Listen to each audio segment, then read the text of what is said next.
माया जाली नुमा जंजाल है जिसको इंसान समझ नहीं पाता है। हर इंसान इस जाली नुमा गोल माया जाल में कैद है तथा ये पूरी दुनिया भी इस जाली नुमा गोल माया जंजाल में कैद हैं।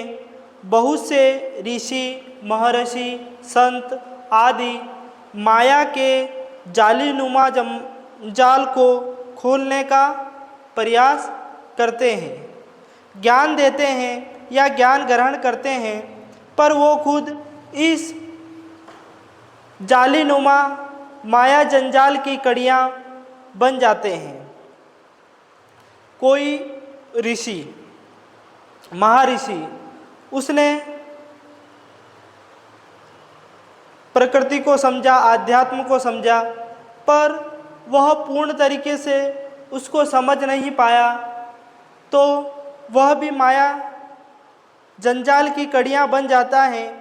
क्योंकि माया जंजाल की प्रकृति ऐसी है कि इसको संपूर्ण तरीके से या इसके यानी माया जंजाल का संपूर्ण ज्ञान होना जरूरी है, तब जाके ये बिखर पाएगा।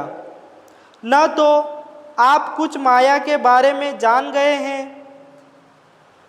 या दुनिया ने भी आपका अच्छा सम्मान दिया है, फिर भी इस माया जंजाल की प्रकृति से या प्रवृत्ति से इसकी आप खुद जाली या उनकी कड़ियाँ बन जाएंगे या जालियों की कड़ी बन जाएंगे। माया रूपी जंजाल को पूरी तरीके से बिखेरा जाता है। माया जंजाल से आप कैद हैं। जैसे जेल में कैद रहता है, उसी प्रकार से हिंदू ज्ञान 1995 इस माया जाल के संपूर्ण ज्ञान के साथ हर इंसान के माया जंजाल को बिखेर देगा। और जैसे जैसे इंसान इस ज्ञान का अनुसरण करेगा, वैसे वैसे इस माया जंजाल का जाल धीरे धीरे बिखरता चला जाएगा। पर शर्त यह है कि इस संपूर्ण तरीके से सत्य के साथ और अपनी परख के साथ, मतलब ये बात सत्य है ऐसी परख रखोगे, इसे परखोगे, मुंह नहीं मोड़ोगे, तो इस जाली नुमा माया जंजाल को आपको ऐसी सोच से आपके ऊपर प्रभाव से बिखेरने में कोई नहीं रोक सकता। दुनिया की कोई ताकत ऐसी नहीं है कि हिंदू ज्ञान 1995 को माया जंजाल बिखेरने से रोक सके। बस आपको इसे परखना है। जब इंसान इसको परखेगा तभी तो समझेगा। अब हमने 4 वर्ण पढ़ लिए थे। एक ही इंसान के 4 वर्ण होते हैं। मान लो कोई इंसान है,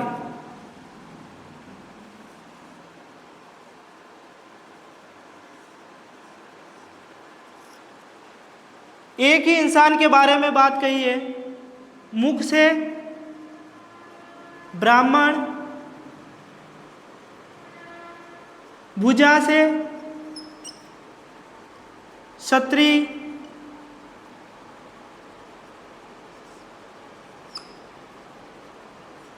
उरु पेट से वैश्य व पैर से शूद्र।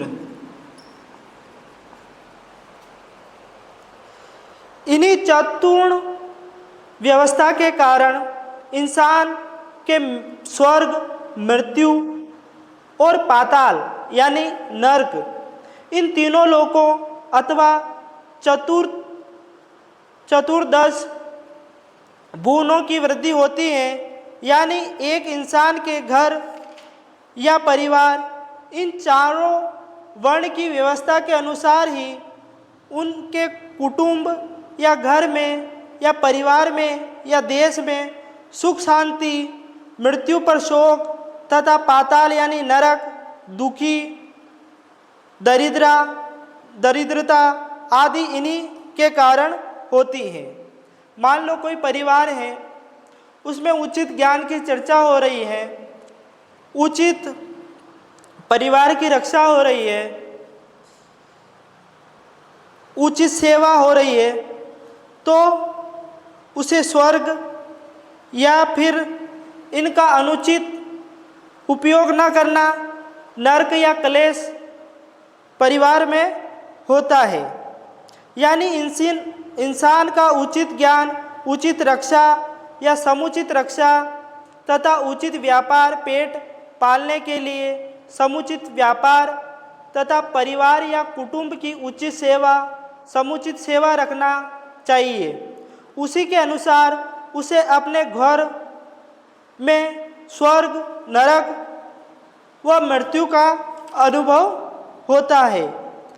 आखिरकार जब ये एक ही इंसान के वर्ण थे तो समाज कैसे बनी तथा भेदभाव क्यों होने लगे? चूँकि ये प्रारंभ में एक ही इंसान के वर्ण थे, इनका ज्ञान भी व्यवस्थित था। जैसे एक कारखाने में अलग अलग डिपार्टमेंट होते हैं, जैसे electrical, mechanic, black Smith, machinist, TRS, TRD आदि। ठीक उसी प्रकार से इंसान ने प्रारंभ में अपने अलग अलग कामों को करने लगे। वह अपने अलग अलग कामों के अनुसार समाज भी अलग अलग बनी, जैसे कुम्हार, लोहार, सोनार, चमार आदि। इंसानों द्वारा इन कामों में अदला बदली हुई, उन्हीं के अनुसार नई नई गोत्र बनी।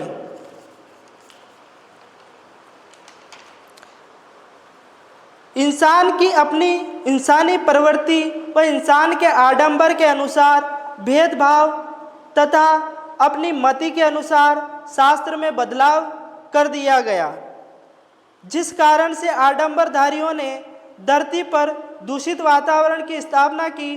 परंतु समय ने जैसे जैसे भेदभाव नामक दूषित वातावरण को फैलाया था, उसी प्रकार समय के अनुसार ही भेदभाव नामक दूषित वातावरण धीरे धीरे धरती से विलुप्त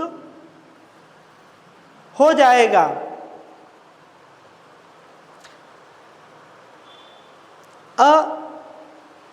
आडंबरधारियों ने जो शास्त्रों में भेदभाव किया, शास्त्रों में अपने अनुसार बदले या इंसानी प्रवृत्ति के कारण भेदभाव हुए, तो ये आडंबर क्या है, इसके बारे में चर्चा करेंगे। आडंबर आखिर क्या कार है क्या?